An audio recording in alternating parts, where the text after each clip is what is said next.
नमस्कार दोस्तों, welcome to the legal files. I am Manmohan Jaiswal, serving as an assistant professor in the department of higher education, government of Rajasthan.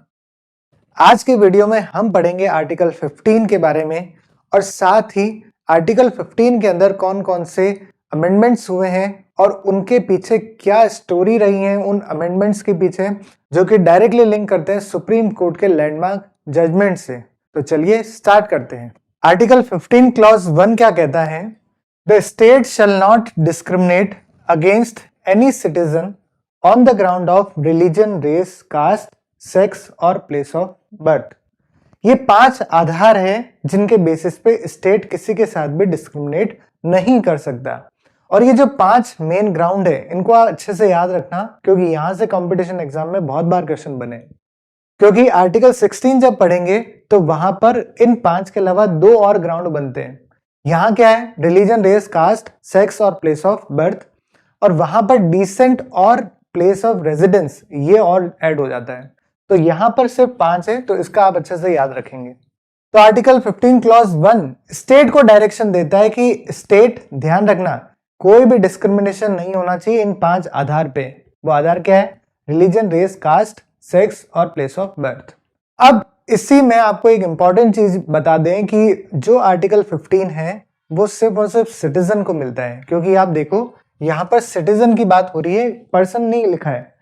तो जहां citizen लिखा है वहां पर वो अधिकार सिर्फ सिटीजन के पास रहेगा। और वो कौन से अधिकार हैं जो सिर्फ सिटीजन के पास रहते हैं? आर्टिकल 15, 16, 19, 29 और 30। ये 5 अधिकार हैं जो सिर्फ और सिर्फ सिटीजन ही अवेल कर सकते हैं। और बाकी जितने भी फंडामेंटल राइट हैं वहां पे सिटीजन हो चाहे नॉन सिटीजन, फॉरेनर, कंपनी, वो सभी को मिलते हैं। क्लॉज 2 क्या कहता है? नो सिटीजन शैल।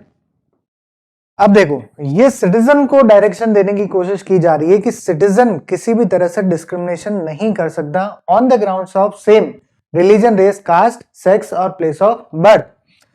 इन आधार पे कोई भी सिटीजन जो है वो डिस्क्रिमिनेशन नहीं कर सकता इन एक्सेसिंग टू शॉप हो गया, पब्लिक रेस्टोरेंट हो गया, होटल हो गया, ये कोई भी प्लेसेस जो पब्लिक एंटरटेनमेंट के अंदर यूज हो रही है, चाहे वो शॉपिंग मॉल हो या सिनेमा हॉल हो, वो सारी प्लेसेस इसके अंतर्गत आ जाएगी।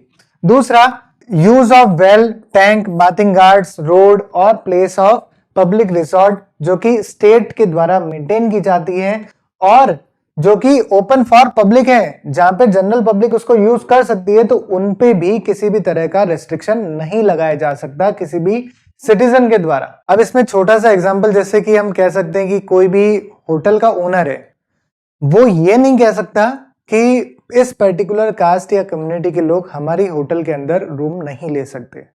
तो अगर इस तरह से कोई डिस्क्रिमिनेशन करता है तो वो आर्टिकल 15 क्लॉज 2 का वायलेशन है।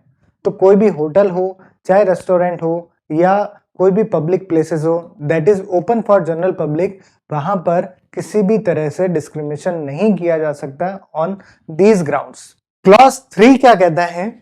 Nothing in this article shall prevent the state from making any special provision for children and women.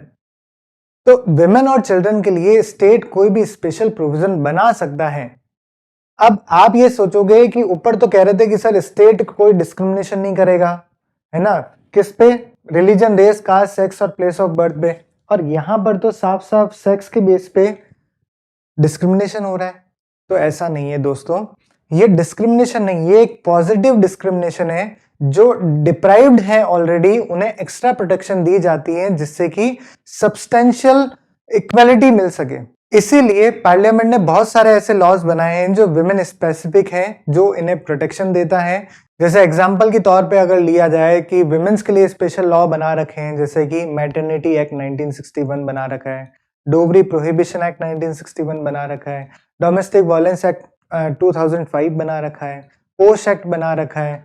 Children's की अगर बात करें तो उनके लिए पॉक्सो एक्ट बना रखा है, जुवेनाइल जस्टिस एक्ट बना रखा है, जो पहले 2000 का था, उसके बाद 2015 के अंदर नया एक्ट बना दिया।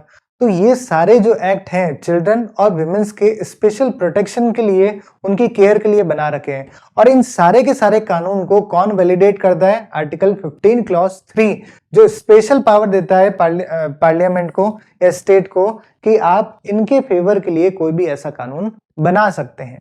अब इस 15 क्लॉज 3 के अंदर जो ये फॉरवर्ड है, इसको सुप्रीम कोर्ट ने इंटरप्रेट किया और सुप्रीम कोर्ट ने क्या कहा? The word for in clause 3 signify that special provision can be made in favour of women and not against them. आप अगर कोई भी कानून बनाते हो तो वुमेन के फेवर में बना सकते हो, उनके अगेंस्ट में जाकर कोई कानून नहीं बना सकते। अब आर्टिकल 15 के अगर तीनों क्लॉज को एक साथ पढ़ें तो ये निष्कर्ष निकल के आता है कि state can discriminate in favour of women. State जब भी कोई कानून बनाएगा तो वो डिस्क्रिमिनेट कर सकता है, बट वो discrimination in favour of women होगा, फिर वो भले मैन के अगेंस्ट ही क्यों ना हो, बट किसी भी हालत में वो डिस्क्रिमिनेशन मैन को फेवर नहीं कर सकता जो कि अगेंस्ट द वुमेन हो। ये बात सुप्रीम कोर्ट ने कही V Revathi versus Union of India के केस में। अब तक जो आर्टिकल 15 के क्लॉजेस पढ़े वो तो काफी इजी थे। अब इंटरेस्टिंग पार्ट शुरू होता है जो आर्टिकल 15 क्लॉज 4, 5 और 6 की बात करता है। ओरिजिनली हमने देखा कि आर्टिकल 15 के अंदर सिर्फ 3 क्लॉज थे और जो ये 4, 5 और 6 आए ये अमेंडमेंट के थ्रू आए। तो 15 क्लॉज 4 जो है वो फर्स्ट कॉन्स्टिट्यूशनल अमेंडमेंट से आया 1951 के अंदर, जो ये कहता है कि state for the advancement of socially and educationally backward class और शेड्यूल कास्ट और शेड्यूल ट्राइब के लिए स्पेशल लॉ बना सकती है, उनके एडवांसमेंट के लिए स्पेशल लॉ बना सकती है। अब ये वाला जो प्रोविजन है, ये प्रोविजन आया है इस केस की वजह से, State of Madras versus Champakam Dorai Rajan का केस। अगर ये केस नहीं होता तो ये आर्टिकल 15 क्लॉज 4 नहीं होता। तो ऐसा क्या हुआ इस केस के अंदर? तो देखो, मद्रास गवर्नमेंट ने एक कम्युनल गवर्नमेंट ऑर्डर को फॉलो किया और उसके तहत मेडिकल और इंजीनियरिंग जो कॉलेज है उसमें सीट्स को रिजर्व किया on the basis of caste and religion. अब चंपाकम दोराई राजन जो एक ब्राह्मण वुमेन थी, उन्हें एडमिशन नहीं मिला ऑल्दो उनके हायर मार्क्स थे। अब सवाल ये उठा कि क्या स्टेट किसी भी एजुकेशनल इंस्टीट्यूशन में कास्ट के बेस पे क्या रिजर्वेशन दे सकते हैं? तो सुप्रीम कोर्ट ने यह कहा कि आर्टिकल 15 क्लॉज 1 ये क्लियरली मना करता है कि स्टेट उन 5 आधार जो अभी हमने पढ़े थे, रिलीजन, रेस, कास्ट, सेक्स और प्लेस ऑफ बर्थ, इनके बेसिस पे डिस्क्रिमिनेशन नहीं कर सकता। तो उसी बेस पे सुप्रीम कोर्ट ने डिसाइड किया कि ये जो आपने ये कम्युनल ऑर्डर जो निकाला है इसको अनकॉन्स्टिट्यूशनल डिक्लेयर किया, उसको स्ट्रक डाउन किया और कहा कि मद्रास गवर्नमेंट जो है वो इस तरह से डिस्क्रिमिनेशन नहीं कर सकती। अब जब ये डिसीजन आया तब आर्टिकल 15 क्लॉज 4 नहीं था, ठीक है। 4 क्या कहता है? सोशली और एजुकेशनल बैकवर्ड क्लास, एससी और एसटी के लिए उनके एडवांसमेंट के लिए स्पेशल कानून बनाए जा सकते हैं। तो उस वक्त तो ये क्लॉज नहीं था, तो उसके बेस पे सुप्रीम कोर्ट ने क्या किया, आर्टिकल 15 क्लॉज 1 के बेस पे इसे अनकॉन्स्टिट्यूशनल डिक्लेयर किया कि आप इस तरह से रिजर्वेशन नहीं दे सकते। और इसी जजमेंट के इफेक्ट को नलिफाई करने के लिए पार्लियामेंट लेकर आई फर्स्ट कॉन्स्टिट्यूशनल अमेंडमेंट एक्ट, जो ये कहती हैं कि state for the advancement of socially और educationally backward class, schedule caste और शेड्यूल ट्राइब्स, इनके लिए स्पेशल कानून बना सकती है। Now the question is who exactly the socially and educational backward class कैसे आइडेंटिफाई करें? क्योंकि हमारे कॉन्स्टिट्यूशन में तो बैकवर्डनेस को डिफाइन भी नहीं कर रखा और ना ही कोई जनरल क्लॉजेस एक्ट या किसी और एक्ट के अंदर ये डिफाइन कर रखा है। तो कैसे हम आइडेंटिफाई करें कि कौन सोशली और एजुकेशनली बैकवर्ड है? तब जाकर ही तो हम उन्हें रिजर्वेशन दे सकते हैं, तभी जाकर उनके लिए स्पेशल प्रोविजन बना सकते हैं। तो पता कैसे करें? तो सबसे पहले ये अटेम्प्ट किया गया सुप्रीम कोर्ट के द्वारा MR Balaji versus state of Mysore के केस में। अब इस केस में क्या हुआ कि मैसूर गवर्नमेंट ने 68% रिजर्वेशन दिया है मेडिकल और इंजीनियरिंग कॉलेजेस के अंदर by identifying backward class mainly on the basis of caste. तो कास्ट के बेसिस पे यहां पर आइडेंटिफाई किया और 68% रिजर्वेशन दे दिया इन कॉलेजेस के अंदर। तो ये सवाल उठा कि क्या बैकवर्डनेस कास्ट के बेस पे डिसाइड की जाएगी? तो इसी क्राइटेरिया को चैलेंज किया सुप्रीम कोर्ट के अंदर और सुप्रीम कोर्ट ने struck down this order and held that backwardness under Article 15 Clause 4 must be social and educational. Social और एजुकेशनल दोनों तरह से वो बैकवर्डनेस होगा, तब जाकर आप उसको बैकवर्ड बोलोगे, ना कि सिर्फ एक कास्ट के बेस पे आप उससे बैकवर्ड कहेंगे. And caste cannot be the sole criteria though it may be relevant. सिर्फ कास्ट एक क्राइटेरिया नहीं हो सकता किसी भी बैकवर्डनेस को डिफाइन करने के लिए, ऑल्दो कास्ट एक इंपॉर्टेंट फैक्टर हो सकता है. और साथ ही सुप्रीम कोर्ट ने कहा कि रिजर्वेशन जो होगा वो रीजनेबल होगा और जनरली 50% से ज्यादा आप रिजर्वेशन नहीं दे सकते. And article 15 clause 4 is enabling provision and not an exception to the equality. अब इसी संदर्भ में नेक्स्ट केस आया R Chitralekha versus state of Mysore का केस. इस केस में क्या हुआ कि मैसूर गवर्नमेंट ने एक बैकवर्ड क्लास के लिए एक लिस्ट प्रिपेयर करी. अब वो बैकवर्ड क्लास के लिए क्राइटेरिया क्या इन्होंने डिसाइड किया कि इकोनॉमिक कंडीशन उनकी देखी जाएगी, उनका ऑक्यूपेशन देखा जाएगा, उनका प्लेस ऑफ रेजिडेंस देखा जाएगा और जानबूझकर ये जो कास्ट है इसको इस क्राइटेरिया से बाहर कर दिया. अब इसे चैलेंज किया इसी आधार पे कि ये जो आपने क्लासिफिकेशन किया है, जो कास्ट एक इंपॉर्टेंट फैक्टर होना चाहिए उसे आपने हटा दिया, जानबूझ के उसे आपने हटा दिया, तो ये जो क्लासिफिकेशन है ये वैलिड नहीं है. तो सुप्रीम कोर्ट ने ये कहा कि ये जो क्लासिफिकेशन है ये वैलिड है क्योंकि कास्ट कोई सोल और मैंडेटरी क्राइटेरिया नहीं है किसी भी बैकवर्डनेस को डिफाइन करने के लिए. And the court held that backwardness is a question of fact and the state is free to adopt objective and relevant criteria other than the caste. Caste को हटाने के बाद भी जो भी रीजनेबल और ऑब्जेक्टिव क्राइटेरिया है उसे इंक्लूड कर सकती है state as long as classification is reasonable. But ध्यान रहे क्लासिफिकेशन रीजनेबल होना चाहिए and must aim for the advancement of the backward class. Hence multiple socio economic indicators are taken for defining the backward class. और Supreme court ने यह भी कहा कि अगर कोई entire caste is found to be socially and educationally backward, then on the basis of the relevant data caste can also be considered to be class of the citizen for the purpose of article 15 clause 4. अगर पूरी की पूरी cast ही अगर socially और educationally backward है तो उसे हम एक क्लास मान सकते हैं, जब भी हम आर्टिकल 15 क्लॉज 4 के अंतर्गत उसे बेनिफिट दे सकते हैं, क्योंकि वहां पर बेनिफिट दिया जा रहा है socially and educationally backward class of the citizen, not caste of the citizen. 5वां क्लॉज आर्टिकल 15 का वो क्या कहता है?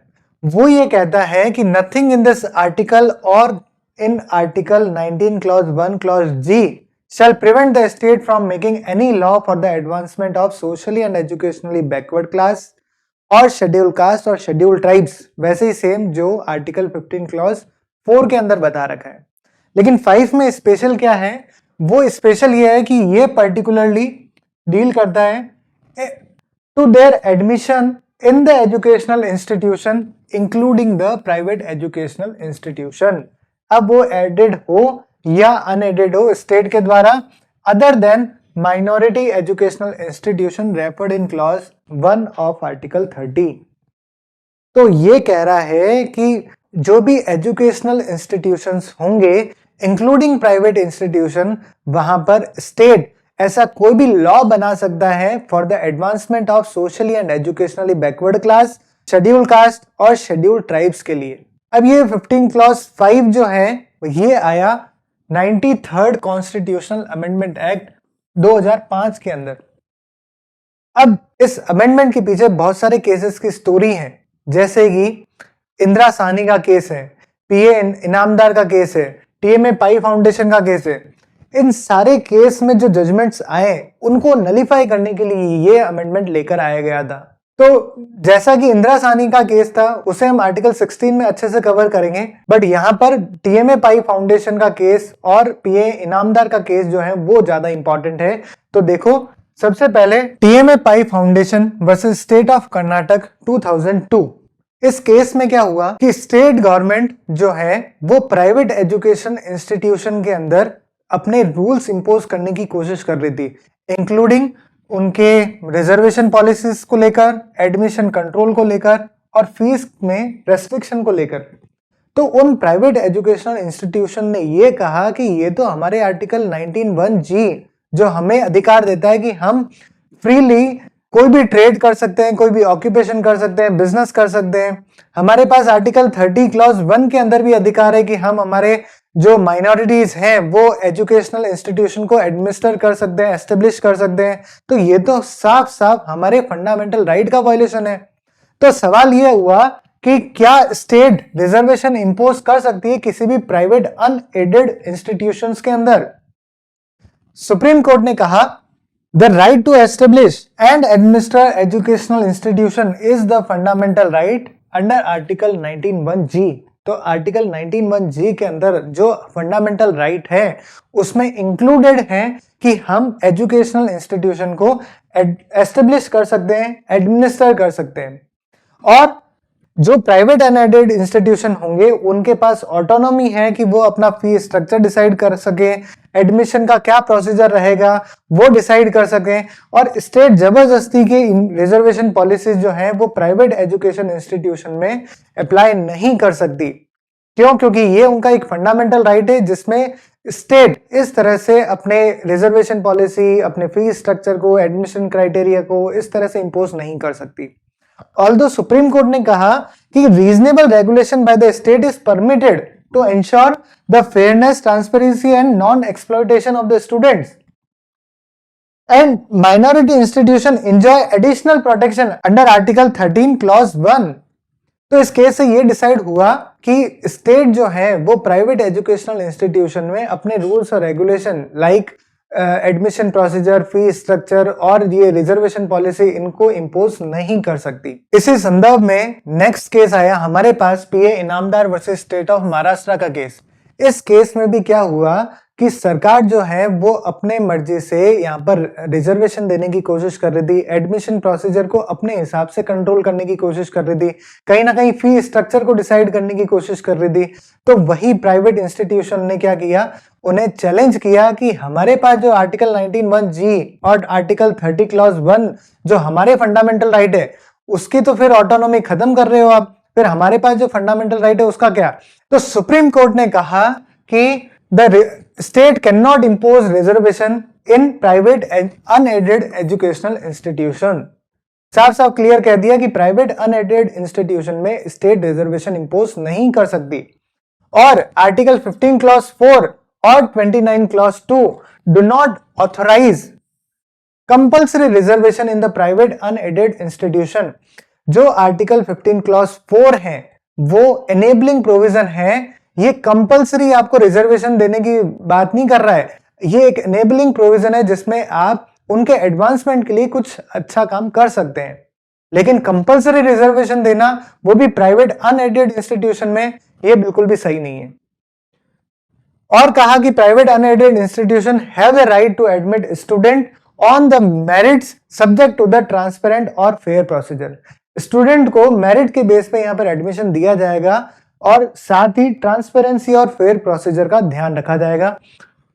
The state may regulate the admission, state के कुछ रेगुलेशन जो है वो यहाँ पर अप्लाई हो सकते हैं, बट वो सिर्फ और सिर्फ मेल एडमिनिस्ट्रेशन और एक्सप्लॉयटेशन को प्रिवेंट करने के लिए हो सकते हैं, but not for the imposing reservation policies.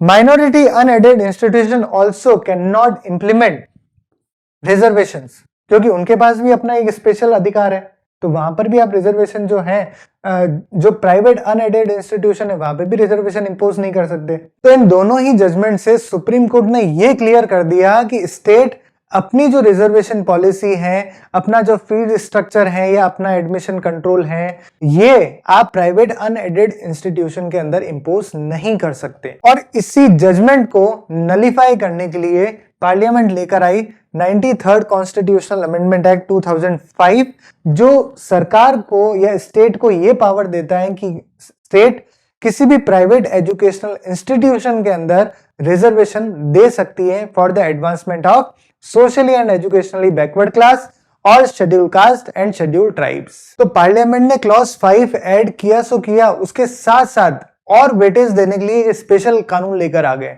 वो कानून का नाम क्या है? उसका नाम है the central educational institution reservation in admission act 2006। इसके तहत सरकार जो है वो प्राइवेट अनएडेड इंस्टीट्यूशन के अंदर भी रिजर्वेशन दे सकती है। किस किस को? 15% एससी को, 7.5% एसटी को और 27% जो है वो socially and educationally backward class को। अब ये जो 93rd कॉन्स्टिट्यूशनल अमेंडमेंट है जिसमें आर्टिकल 15 क्लॉज 5 को ऐड किया और साथ ही जो नया एक्ट लेकर आए, इसे चैलेंज किया सुप्रीम कोर्ट में Ashok Kumar Thakur versus Union of India 2008 के केस में, और ये कहते हुए चैलेंज किया कि ये जो दोनों एक्ट जो हैं, ये अमेंडमेंट एक्ट और साथ ही ये जो नया लॉ लेकर आए हैं जो रिजर्वेशन दे रहा है, तो ये दोनों के दोनों आर्टिकल 14 का वायलेशन कर रहे हैं, जो कि एक बेसिक स्ट्रक्चर का वायलेशन है और साथ ही एकेडमिक एक्सीलेंस का भी वायलेशन है। और सुप्रीम कोर्ट ने कहा कि आर्टिकल 15 क्लॉज 5 और ये जो नया एक्ट है ये दोनों के दोनों वैलिड हैं and does not destroy the basic structure of the constitution and also the reservation for OBC is permissible. साथ ही ये भी कहा कि ये जो क्रीमी लेयर जो है वो ओबीसी रिजर्वेशन से एक्सक्लूड रहेगी और 50% ceiling rule apply as a general principle. और ये जो रिजर्वेशन है ये मेरिट और एकेडमिक स्टैंडर्ड को डिस्ट्रॉय नहीं कर रहा, बट जब भी आप रिजर्वेशन देंगे तो प्रॉपर डेटा होना चाहिए जो ये आइडेंटिफाई कर सके कि कौन socially and educationally backward class है, उन्हीं को हम रिजर्वेशन देंगे। तो ये स्टोरी है पूरी आर्टिकल 15 क्लॉज 5 को लेकर, जहां पे शुरुआत हुई थी इंदिरा साहनी के जजमेंट से, फिर उसके बाद में टीएमए पाई फाउंडेशन का केस, फिर उसके बाद में पीए इनामदार का केस। इन दोनों जजमेंट के इफेक्ट को नलीफाई करने के लिए लेकर आए 93rd कॉन्स्टिट्यूशनल अमेंडमेंट एक्ट, उसमें ऐड किया 15 क्लॉज 5, उसके साथ साथ नया एक्ट और लेकर आए और उन्हीं दोनों को यहां पर चैलेंज किया अशोक कुमार ठाकुर के केस में, और फिर सुप्रीम कोर्ट ने कहा कि ये कॉन्स्टिट्यूशनली वैलिड है, स्टेट इस तरह से रिजर्वेशन दे सकती है। अब हमारे पास आता है आर्टिकल 15 क्लॉज 6 जो कि इंसर्ट किया गया 103rd कॉन्स्टिट्यूशनल अमेंडमेंट एक्ट 2019 के अंदर, जो स्पेसिफिकली किसके लिए बताता है? ईडब्ल्यूएस कैटेगरी के लिए बताता है कि जो इकोनॉमिकल वीकर सेक्शन है हमारी सोसाइटी का, उनके लिए रिजर्वेशन, उनके लिए एडवांसमेंट के लिए स्पेशल कानून बनाए जा सकते हैं। अब देखो इस 6th क्लॉज के अंदर दो प्रोविजन है, ए और बी। अब अगर इनको ढंग से पढ़ते हैं तो ए लगेगा आपको जैसे कि लाइक 15 क्लॉज 4 है और बी लगेगा आपको लाइक 15 क्लॉज 5 है। बस इतना सा डिफरेंस है कि यहां पर बात हुई थी socially and educational backward class की, एससी की और एसटी की, और यहां पर बात होगी किसकी? फॉर ईडब्ल्यूएस कैटेगरी की। यहां पर बात किसकी हुई थी? For the admission in educational institutions to SC, ST and socially and educational backward class, और यहां पर बात हुई है इस ईडब्ल्यूएस कैटेगरी के लिए। अब मैं इसको अगर पूरा ढंग से पढ़ूं तो देखो, नथिंग इन दिस आर्टिकल और article 19 clause 1 clause ji shall prevent the state from making any special provision for the advancement of any economical weaker sections of the citizen other than class mentioned in clause 4 and 5। जो 4 और 5 के अंदर जो class mentioned है उसके अलावा जितनी भी क्लास हैं उनके एडवांसमेंट के लिए स्टेट लॉ बना सकती है। दूसरा, any special provision for the advancement of any economical weaker section of the citizen other than the classes mentioned in clause 4 or 5 in so far as such special provision relate to the admission to educational institution including private educational institution whether aided or not but other than the minority education institution referred in clause 1 of article 30। Same लग रहा है, same एक एक line जो है same है, but difference जो मैंने आपको बताया इतना सा डिफरेंस है। तो यहां पर स्टेट जो है स्पेशल लॉ बना सकती है फॉर ईडब्ल्यूएस कैटेगरी, और साथ ही it further provide that special provision with respect to reservation in educational institution including private educational institution will be in addition. जो यहाँ पर रिजर्वेशन दिया जा रहा है उसके अलावा ये रिजर्वेशन माना जाएगा and maximum 10% of total seat in each category.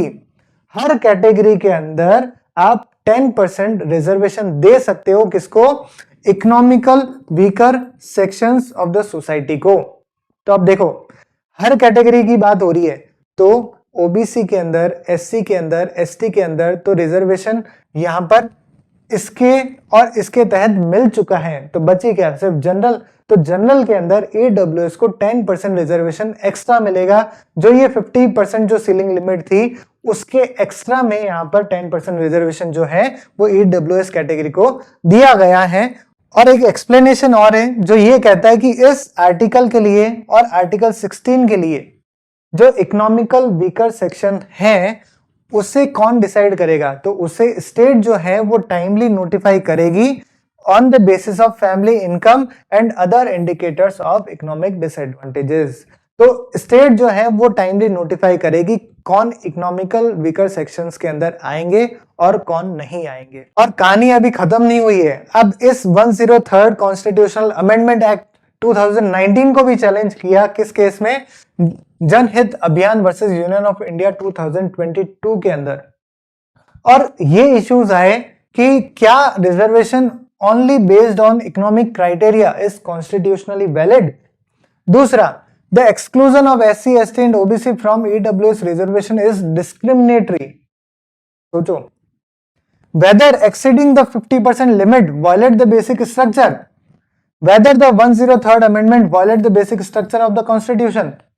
तो इनका सुप्रीम कोर्ट ने जवाब दिया कि ये जो economic criteria alone can be the constitutional basis for the reservation. दूसरा, exclusion of SC, ST and OBC from EWS reservation is not discriminatory. क्यों? क्योंकि उनको रिजर्वेशन तो ऑलरेडी 15 क्लॉज 4 और 5 के अंदर मिल चुका है। और ये जो 50% रिजर्वेशन है, सीलिंग लिमिट जो है, ये कोई एब्सोल्यूट नहीं है। ये ब्रीच की जा सकती है अगर कॉन्स्टिट्यूशनल अमेंडमेंट होता है तो। और 103rd कॉन्स्टिट्यूशनल अमेंडमेंट जो है वो वैलिड है, कॉन्स्टिट्यूशनली वैलिड है and does not violet the basic structure. So this is it about the article 15। I hope आपको समझ में आया होगा।